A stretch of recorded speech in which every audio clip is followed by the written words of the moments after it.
మా latest videos కోసం మా ఈ తెలుగు న్యూస్ ఛానల్ సబ్స్క్రైబ్ చేసి గంట సింబల్ యాక్టివేట్ చేసుకోండి. రేపే పాడ్యమి అమావాస్య తర్వాత రోజు సాయంత్రం 6 లోపు కలబంద మొక్కతో ఇలా చేస్తే చాలు, తరతరాలు కూర్చొని తిన్నా తరగని ఆస్తి వస్తుంది, కష్టాలన్నీ పోతాయి, పట్టిందల్లా బంగారంలాగా మారిపోతుంది. సాధారణంగా అమావాస్య అంటే అందరూ భయపడుతూ ఉంటారు, కానీ శాస్త్రం ప్రకారం అమావాస్య తర్వాత వచ్చే రోజుకు ఉండే శక్తి అంతా ఇంతా కాదు. ఈ రోజు కనుక మీరు కలబంద మొక్కతో ఒక చిన్న పరిహారం చేస్తే మీ జీవితంలో ఇదివరకు ఎన్నడూ చూడని అద్భుతమైన మార్పులు చూస్తారు. తరతరాలు మీ వంశం కూర్చుని తిన్నా తరగని ఆస్తి మీకు కలిసి వస్తుంది. కలబంద మొక్కను మనం కేవలం అందం కోసమో లేదా ఆయుర్వేదం కోసమో పెంచుకుంటూ ఉంటాం అనుకుంటే పొరపాటే. కలబందకు సాక్షాత్తు లక్ష్మీదేవిని ఆకర్షించే శక్తి ఉంది. అందుకే దీనిని గృహకన్య అని కూడా పిలుస్తారు. అంటే ఇంటిని కాపాడే ఒక శక్తివంతమైన కవచం అన్నమాట. ఎక్కడైతే కలబంద మొక్క పచ్చగా నిగనగలాడుతూ పెరుగుతుందో ఆ ఇంట్లో ఎప్పుడూ ధనానికి లోటు ఉండదని, దుష్ట శక్తులు ఆ ఇంటి దరిదాపుల్లోనికి కూడా రావని మన పెద్దలు చెప్తూ ఉంటారు. రేపు సాయంత్రం 6 గంటల లోపు మీరు ఈ కలబంద మొక్కతో ఈ పని చేస్తే చాలు, మీ దరిద్రమంతా వదిలిపోయి అష్టైశ్వర్యాలు మీ సొంతమవుతాయి. అసలు అమావాస్య తర్వాత రోజుకు ఎందుకు ఇంత శక్తి ఉంటుంది అంటే, అమావాస్య రోజున చంద్రుడు పూర్తిగా అదృశ్యమయ్యే మరుసటి రోజు నుండి మళ్ళీ క్రమంగా పెరగటం మొదలవుతుంది. అమావాస్య రోజున చంద్రుడు పూర్తిగా అదృశ్యమై మరుసటి రోజు నుండి మళ్ళీ క్రమంగా పెరగటం మొదలవుతుంది. ఈ పెరుగుదల అనేది వృద్ధికి చిహ్నం. ఈ సమయంలో మనం ఏ పరిహారం చేసినా అది కూడా చంద్రకళలాగే వృద్ధి చెందుతూ మన సంపదను పెంచుతుంది. అందుకే ఈ రోజున చేసే పరిహారాలు చాలా త్వరగా ఫలిస్తాయి. మీరు అడగవచ్చు, ఈ పరిహారం చేస్తే నిజంగానే అంత ధనం వస్తుందా అని. నమ్మకం ఉంటేనే ఏదైనా సాధ్యం. మీరు ఎంత భక్తితో, ఎంత నమ్మకంతో ఈ పని చేస్తారో ఆ తల్లి లక్ష్మీదేవి మిమ్మల్ని అంతగా కరుణిస్తుంది. మీకు ఉన్న కష్టాలు, అప్పుల బాధలు, ఇంట్లో ఎప్పుడూ గొడవలు ఉండటం లేదా వ్యాపారంలో నష్టాలు రావటం ఇవన్నీ కూడా రేపటితో ముగిసిపోతాయి. ఇకపై మీకు వద్దన్న డబ్బు వస్తూనే ఉంటుంది. మీరు పట్టిన ప్రతి పనిలోనూ విజయం లభిస్తుంది. అంటే మీరు పట్టిందల్లా బంగారంలాగా మారుతుందన్నమాట. మరి ఇంతకీ అమావాస్య తర్వాత రోజు కలబంద మొక్కతో ఏం చేయాలి అనే విషయాన్ని ఇప్పుడు మనం ఈ వీడియోలో వివరంగా తెలుసుకుందాము. ఫ్రెండ్స్, ఫస్ట్ అయితే కామెంట్ బాక్స్లో శ్రీమాత్రే నమః అని కామెంట్ చేయండి. అలాగే ఈ వీడియోకి ఒక లైక్ కొట్టి మాకు సపోర్ట్ చేయండి. ఇక వీడియోలోకి వస్తే, రేపు ఉదయాన్నే సూర్యోదయానికి ముందే నిద్రలేవండి. నిద్ర లేవగానే మీ అరచేతులను చూసుకుని ఇష్టదైవాన్ని స్మరించుకోండి. ఆ తర్వాత ఇల్లంతా శుభ్రం చేయండి. ఇల్లు శుభ్రం చేసిన తర్వాత ఇంటి ముందు చక్కగా నీళ్లు చల్లి ముగ్గు వేయండి. ముగ్గు వేసిన తర్వాత గడపకు పసుపు రాసి కుంకుమ బొట్లు పెట్టండి. గడప అనేది మహాలక్ష్మికి నిలయం. ఆ తర్వాత మీరు స్నానం చేసి లక్ష్మీదేవి ఫోటో ముందు దీపారాధన చేయండి. మీ ఇంట్లో తులసి కోట ఉంటే తప్పనిసరిగా తులసి మొక్కకు నీళ్లు పోసి ఒక చిన్న దీపాన్ని వెలిగించండి. అమావాస్య తర్వాత రోజు తులసి పూజ చేయటం వల్ల పితృదోషాలు ఏమైనా ఉంటే అవి కూడా తొలగిపోతాయి. ఇలా ఉదయం పూట దైవ ప్రార్థన వేయించుకున్నాక ఈ పనుల్లో మీరు నిమగ్నం అవ్వండి. ఇక అసలు పరిహారం మీరు సాయంత్రం 6 గంటల లోపు ఎప్పుడైనా చేయవచ్చు. దీనికోసం మీరు ఒక చిన్న కలబంద మొక్కను పీకి తీసుకురావాలి. అది మీ ఇంట్లో కుండీలో ఉన్నా పర్వాలేదు, లేకపోతే బయట ఎక్కడైనా పెరిగే మొక్క అయినా పర్వాలేదు. కానీ ఒక విషయం గుర్తుంచుకోండి, ఈ మొక్కను పీకేటప్పుడు నా ఇంట్లో దరిద్రం పోవాలి, నాకు మేలు జరగాలి అని మనసులో అనుకుంటూ వేళ్లతో సహా పీకండి. మొక్కను పీకి తెచ్చిన తర్వాత దానిని శుభ్రంగా నీటితో కడగండి. దానికి మట్టి ఏమీ లేకుండా చూసుకోండి. ఇప్పుడు ఆ మొక్కకు 5 లేదా 7 చోట్ల కుంకుమ బొట్లు పెట్టండి. ఆ తర్వాత ఒక ప్లేట్ తీసుకొని అందులో ఈ కలబంద మొక్కను ఉంచండి. ఈ ప్లేట్లో మీరు మరికొన్ని విశేషమైన పదార్థాలు చేర్చాలి. అవేమిటంటే కొద్దిగా ఆవాలు, 7 నల్ల మిరియాలు మరియు ఒక బిర్యానీ ఆకు కూడా ప్లేట్లో పెట్టాలి. బిర్యానీ ఆకు మీద మీ కోరికను రాసి పెట్టండి. మీకు ఇంకా మంచి ఫలితం వస్తుంది. ఇక్కడ మీరు గమనించాల్సిన విషయం ఏమిటంటే, ఆవాలు దిష్టిని పోగొడతాయి, మిరియాలు శత్రువుల నుండి రక్షిస్తాయి, బిర్యానీ ఆకు మన కోరికను నెరవేరుస్తుంది. ఇక వీటన్నిటిపైన కొంచెం పసుపును చల్లండి. పసుపు మనకు తెలుసు కదా, అది సర్వమంగళకరం. ఇలా ప్లేట్లు సిద్ధం చేసుకున్న తర్వాత ఆ ప్లేట్ను మీ చేతిలోనికి తీసుకొని మీ ఇంట్లోని ప్రతి గదిలోనూ తిరగండి.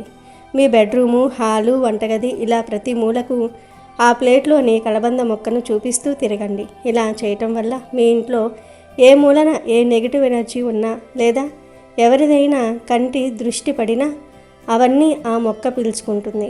ఇలా ఇల్లంతా తిప్పిన తర్వాత మీ ఇంట్లో అందరికీ కనిపించేలా ఉండే ఒక ఎత్తైన ప్రదేశంలో లేదా ఒక అల్మారా పైన ఆ ప్లేట్ను పెట్టండి. కానీ ఒక ముఖ్యమైన విషయం ఏమిటంటే ఆ ప్లేట్ను పిల్లలకు అందకుండా పెట్టాలి. ఎందుకంటే ఆ పరిహారం చేసిన వస్తువులను ఎవరూ కదపకూడదు. ఆ ప్లేట్ పెట్టిన తర్వాత 2 చేతులు జోడించి, అమ్మా శ్రీ మహాలక్ష్మి, నా జీవితంలో ఉన్న కష్టాలు దరిద్రాలు అన్నీ పోవాలి, నాకు అష్టైశ్వర్యాలు సిద్ధించాలి, నా కుటుంబం సుఖంగా ఉండాలి అని మీ మనసులో ఉన్న కోరికను బలంగా చెప్పుకోండి. ఇలా పెట్టిన కలబంద మొక్కను అది పూర్తిగా వాడిపోయే వరకు అక్కడే ఉంచండి. మీ ఇంట్లో నెగిటివ్ ఎనర్జీ ఎంత ఎక్కువగా ఉంటే ఆ మొక్క అంత త్వరగా వాడిపోతుంది. ఒకవేళ ఆ మొక్క చాలా రోజుల పాటు పచ్చగా ఉంటే మీ ఇల్లు చాలా పాజిటివ్గా ఉందని అర్థం. కానీ ఒకసారి అది వాడిపోయిన తర్వాత ఆ ప్లేట్లో ఉన్న పదార్థాలన్నిటినీ, అంటే కలబంద మొక్క, ఆవాలు, మిరియాలు, బిర్యానీ ఆకు అన్నిటినీ ఒక కవర్లో వేసి ఎవరూ తొక్కని చోట లేదా పారే నీటిలో పడవేయండి. ఇలా చేయటం వల్ల మీ దరిద్రమంతా ఆ నీటిలో కొట్టుకుపోయి మీ జీవితం అద్భుతంగా మారిపోతుంది. ఈ పరిహారం వెనుక ఉన్న అర్థం ఏమిటంటే కలబంద మొక్క తన చుట్టూ ఉన్న గాలిని శుద్ధి చేయటమే కాకుండా ఆధ్యాత్మికంగా దుష్టశక్తిని తనలోనికి తీసుకుంటుంది. మనం వాడిన ఆవాలు, మిరియాలు వంటివి తాంత్రిక దోషాలను కూడా పోగొడతాయి. ఈరోజు అంటే అమావాస్య వెళ్ళిన మరుసటి రోజున ప్రకృతిలో కూడా ఒక రకమైన కొత్త శక్తి ఉద్భవిస్తుంది. అలాగే ఈ సమయంలో మీరు ఏ మొక్కు మొక్కినా అది నేరుగా ఆ లక్ష్మీదేవికి చేరుతుంది. మీరు చేస్తున్న ఉద్యోగంలో సమస్యలు ఉంటే అవి తీరిపోతాయి. బాకీలు ఉంటే వసూలవుతాయి. వ్యాపారం 3 పువ్వులు 6 కాయలుగా వర్ధిల్లుతుంది. ముఖ్యంగా ఆడవాళ్ళు ఈ పరిహారాన్ని శ్రద్ధగా చేస్తే ఆ ఇంట్లో ఎప్పుడూ శాంతి సౌభాగ్యము నెలకొంటాయి. తరతరాలు కూర్చొని తిన్నా తరగని ఆస్తి వస్తుంది అనటంలో అతిశయోక్తి లేదు. ఎందుకంటే లక్ష్మీ కటాక్షం ఉంటే లేనిది అంటూ ఏదీ ఉండదు. ఈ పరిహారం ఎంత ప్రభావవంతమైనది అంటే ఇది చేసిన కొద్ది రోజుల్లోనే మీకు మీరే ఆ తేడాను గమనిస్తారు. అనవసరమైన ఖర్చులు తగ్గిపోయి పొదుపు పెరుగుతుంది. ఆధ్యాత్మిక పరిహారాలు చేసేటప్పుడు మౌనం మరియు నమ్మకం చాలా ముఖ్యం. కనుక మీరు ఈ పరిహారం చేస్తున్నప్పుడు ఎవరికీ చెప్పవలసిన అవసరం లేదు. మీ పని మీరు చేసుకుంటూ వెళ్ళండి. ఆ తల్లి లక్ష్మీదేవి అంతా చూసుకుంటుంది. అలాగే ఈ రోజున ఎవరితోనూ గొడవ పడకండి, ఎవరినీ తిట్టకండి, మనసును ప్రశాంతంగా ఉంచుకోండి. వీలైతే ఈ రోజున ఏదైనా గుడికి వెళ్ళి నమస్కారం చేసుకోండి. కలబంద మొక్క మనకు చాలా సులభంగా దొరికే వస్తువే, కానీ అది ఇచ్చే ఫలితం మాత్రం కోట్ల విలువ చేసేది. దైవశక్తిని తక్కువ అంచనా వేయకండి. ఎంతోమంది తమ జీవితాల్లో ఈ చిన్న చిన్న మార్పులు చేసుకొని ఈ రోజున సుఖంగా ఉన్నారు. మీరు కూడా ఆ కోవలోనికి చేరాలి అంటే రేపు సాయంత్రం 6 గంటల్లోపు ఈ కలబంద మొక్క పరిహారాన్ని తప్పక చేయండి. ఈ విశేషమైన పరిహారం వల్ల మీకు అష్టైశ్వర్యాలు భోగభాగ్యాలు సిద్ధించాలని, మీ ఇంట్లో ఉన్న కష్టాలన్నీ తొలగిపోవాలని నేను కూడా మనస్ఫూర్తిగా కోరుకుంటున్నాను. లక్ష్మీదేవి అనుగ్రహం ఉంటే పట్టిందల్లా బంగారమే. మీరు ఎంత సంపాదించినా అది నిలవాలి అంటే ఇలాంటి పరిహారాలు తోడ్పడతాయి. ఎందుకంటే సంపాదన కంటే సంపాదనను నిలుపుకోవటం చాలా ముఖ్యం. ఈ కలియుగంలో ధనమే అన్నిటికీ మూలం కాబట్టి ఆ ధనాన్ని ఆకర్షించే ఈ అద్భుతమైన కలబంద మొక్క పరిహారాన్ని మీరు ఎట్టి పరిస్థితుల్లోనూ మర్చిపోకండి. రేపు సాయంత్రం 6 గంటల్లోపు ఈ పని పూర్తి చేసి మీ జీవితంలో వచ్చే మార్పులను ఆస్వాదించండి.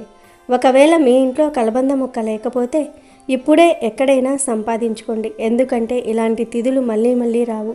అమావాస్య తర్వాత వచ్చే ఈ మొదటి రోజున ఉండే తిథి బలము మీ జీవితాన్ని మార్చేస్తుంది.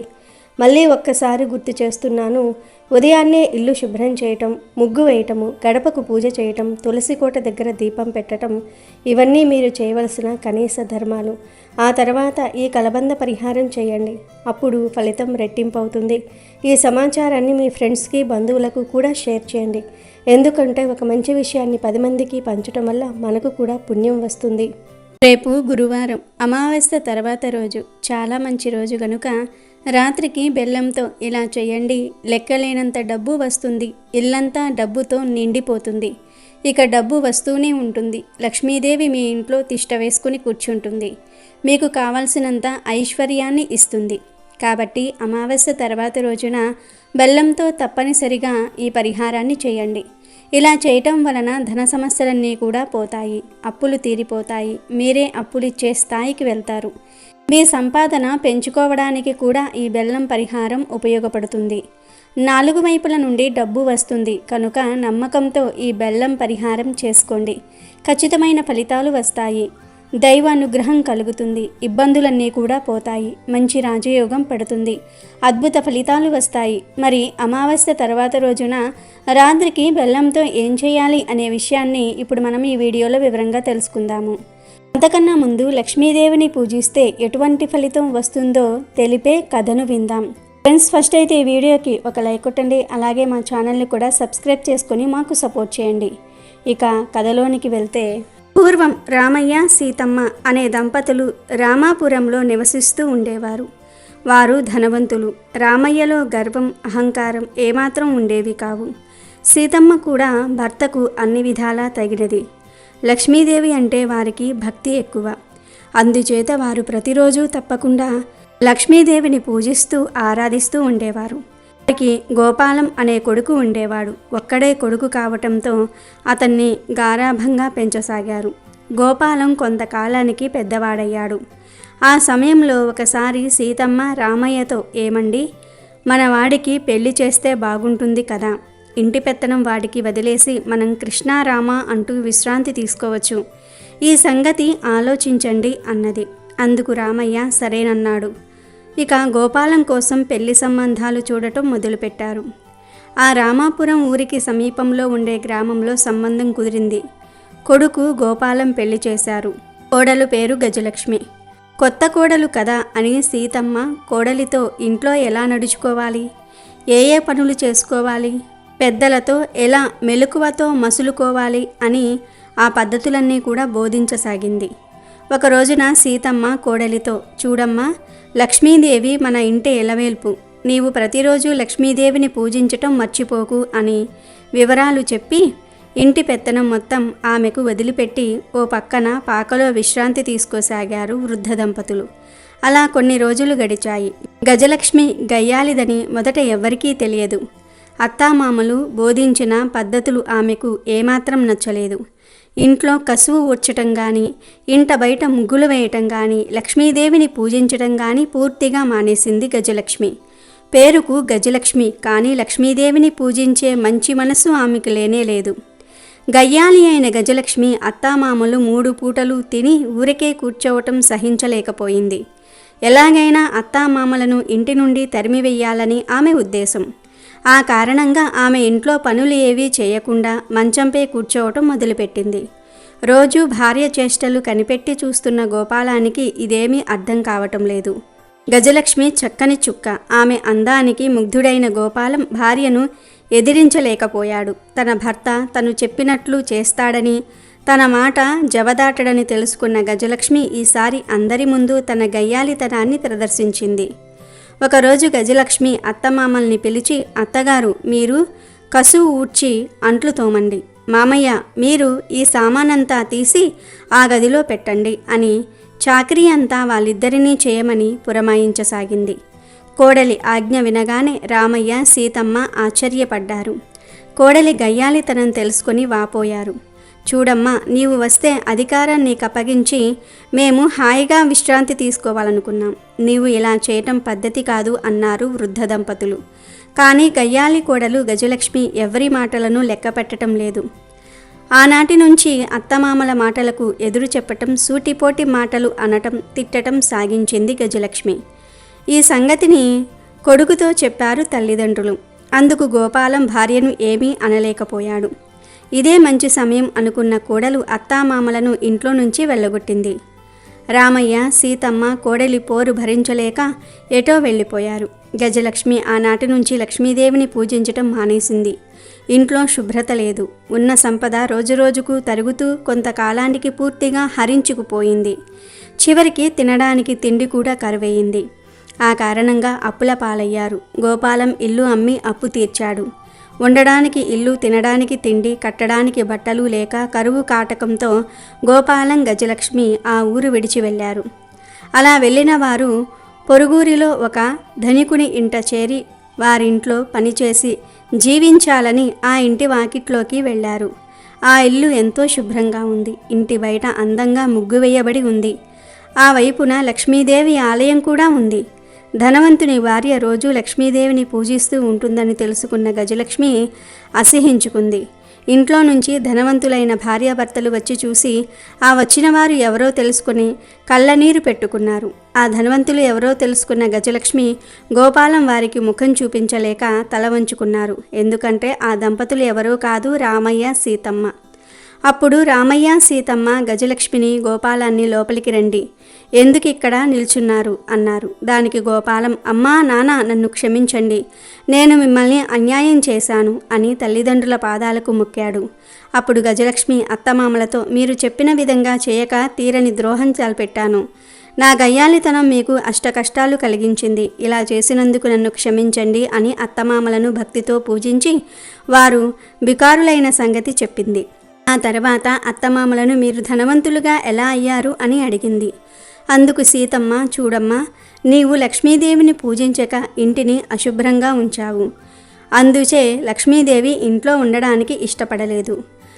భక్తులమైన మమ్మల్ని లక్ష్మీదేవి వెంటాడుతూ వచ్చి మళ్ళీ అపారమైన ధనవంతులుగా చేసింది. చూసారా లక్ష్మీదేవి మహిమ, అంత దైవలీల అని చెప్పింది. మీరు ఇంటిని గంగయ్యకు అమ్మిన సంగతి తెలిసి ఆయన చేత తిరిగి ఇంటిని మేము కొన్నాము. అంతేకాదు ఇక్కడ ఈ ఇంటిని కూడా కొన్నాము అన్నది సీతమ్మ. అప్పుడు కోడలిలో దాగి ఉన్న గయ్యాలితనం పారిపోయింది. లక్ష్మీదేవి పూజ అంటే ఏమిటో పూర్తిగా తెలుసుకున్నది గజలక్ష్మి. ఆనాటి నుంచి అత్తమామలను సేవిస్తూ లక్ష్మీ పూజ చేస్తూ ఇల్లు వాకిలి శుభ్రంగా ఊడ్చి ముగ్గులు వేస్తూ ఇంటిని అలంకరించేది. అత్తమామలను సేవించేది. అత్తగారు, మామగారు, కోడలు గయ్యాలితనం మానినందుకు ఎంతగానో సంతోషించారు. ఇక వీడియోలోకి వస్తే, ఈ రోజుల్లో చాలామంది ధన సమస్యలతో, ఆరోగ్య సమస్యలతో, అప్పుల బాధలతో ఎంతో బాధపడిపోతూ ఉన్నారు. ఇలా మీకు ఏ సమస్యలు ఉన్నా అవి తొలగిపోవాలంటే చక్కగా అమావాస్య మరుసటి రోజున ఈ పరిహారాన్ని చేయండి. ఎందుకంటే అమావాస్య మరుసటి రోజుకు ఎన్నో శక్తులు ఉంటాయి. ఎందుకంటే అమావాస్య ఎఫెక్ట్ అనేది ముందు రోజు మరియు అమావాస్య తర్వాత రోజు కూడా ఉంటుంది. కనుక అమావాస్య తర్వాత రోజున అదే కూడా రాత్రి సమయంలో ఈ పరిహారం చేయండి. ఇంకొక విషయం ఏమిటి అంటే అమావాస్య తర్వాత రోజున ఎవరూ కూడా ఉప్పును తినకూడదు. కందిపప్పు, పెసరపప్పు, ఎర్రపప్పు ఇలా ఏ విధమైన పప్పు కూరలను తినకూడదు. అమావాస్య తర్వాత రోజున ఈ కూరను తింటే అప్పుల పాలైపోతారని, కష్టాలు అనుభవిస్తారని శాస్త్రాలు చెప్తూ ఉన్నాయి. కనుక అమావాస్య తర్వాత రోజు ఎవ్వరూ పప్పును తినవద్దు, ఇంట్లో ఈ కూరను వండవద్దు. అలాగే అమావాస్య తర్వాత రోజు ఇంట్లో పసుపు నీటిని చల్లుకోవాలి. ఎండు మిరపకాయలను మీ చేతితో ఎవరికీ ఇవ్వకూడదు, ఐశ్వర్యం హరించుకుపోతుంది. ఇక ప్రత్యేకంగా అమావాస్య మరుసటి రోజు రాత్రి సమయంలో అంటే రాత్రి 6 నుండి 12 గంటల మధ్యలో చక్కగా ఒక చిన్న బెల్లం ముక్కను తీసుకొని ఆ బెల్లం ముక్కను పొడిలాగా చేసి ఒక చిన్న గిన్నెలో వేయండి. అంటే ఒక 50 గ్రాములంత బెల్లం ముక్కను తీసుకొని దానిని పొడిలాగా దంచేసి ఒక ప్లేట్లో కానీ గిన్నెలో కానీ వేయండి. ఎందుకంటే బెల్లానికి మన కష్టాలను తొలగించే శక్తి ఉంది. చెడుని తీసేసి మంచిని తెచ్చే శక్తి బెల్లానికి ఉంది. తరువాత ఈ బెల్లం పొడిలో చిటికెడు కుంకుమను కూడా వేయండి. ఆ తర్వాత 5 మిరియాలను తీసుకొని వాటిని కూడా పొడి కింద దంచి ఈ పొడిని బెల్లం పొడి మీద వేయండి. మిరియాలకు కూడా ఎన్నో అపురూప శక్తులు ఉన్నాయి. మిరియాలు నల్లటి రంగులో ఉంటాయి కనుక వీటితో ఎటువంటి పరిహారాలు చేసినా అద్భుత ఫలితాలు వస్తాయి. మిరియాలు ధనాన్ని తెచ్చిపెడతాయి, కష్టాలన్నీ తీసేస్తాయి కనుక మిరియాల పొడిని బెల్లంలో వేయండి. ఆ తరువాత చిటికెడన్ని ఆవాలను కూడా ఈ బెల్లం పొడిలో వేయండి. ఆవాలకు కూడా అద్భుతమైన శక్తులు ఉన్నాయి. ఆవాలు 100కు 100% అద్భుతాలు సృష్టించే శక్తిని కలిగి ఉంటాయి. అందుకే ఆవాలకు పరిహార శాస్త్రంలో ఎంతో ప్రాధాన్యతను ఇచ్చారు. కనుక ఆవాలను కూడా ఈ బెల్లంలో వేసి తర్వాత వీటన్నిటినీ కూడా బాగా మిక్స్ చేసేయండి. ఆ తర్వాత ఈ పొడిని తీసుకుని మీ ఇంటి బయటకు వెళ్ళి మీ ఇంటి చుట్టూ ఈ పొడిని చల్లండి. చల్లేటప్పుడు మా ఇంటికి పట్టిన పీడలన్నీ పోవాలి, మా ఇల్లు బాగుండాలి, కోరినంత ధనం రావాలి అని మనసులో సంకల్పం చెప్పుకోండి. 3 సార్లు ఓం శాంతి ఓం అనుకుని ఆ తర్వాత ఈ పొడిని ఇంటి చుట్టూ చల్లేయండి. అంతే. అమావాస్య తర్వాత రోజు ఈ చిన్న పరిహారం చేస్తే ఖచ్చితంగా మీ కష్టాలన్నీ కూడా పోతాయి. కోరినంత ధనం వస్తుంది. ఇక ఆ బెల్లం పొడిని మీరు ఏం చేయాల్సిన అవసరం లేదు. చీమలు తినేస్తాయి గనుక అలా వదిలివేయండి. ఈ చిన్న పరిహారంతో చాలా అద్భుతమైన ఫలితాలు వస్తాయి కనుక అమావాస్య తర్వాత రోజు అందరూ కూడా ఈ పరిహారాన్ని రహస్యంగా చేసి అద్భుత ఫలితాలు పొందండి. ఆనందంగా జీవించండి. వీడియో నచ్చితే లైక్ చేయండి, షేర్ చేయండి, బట్ సబ్స్క్రైబ్ చేసుకోవడం మర్చిపోవద్దు.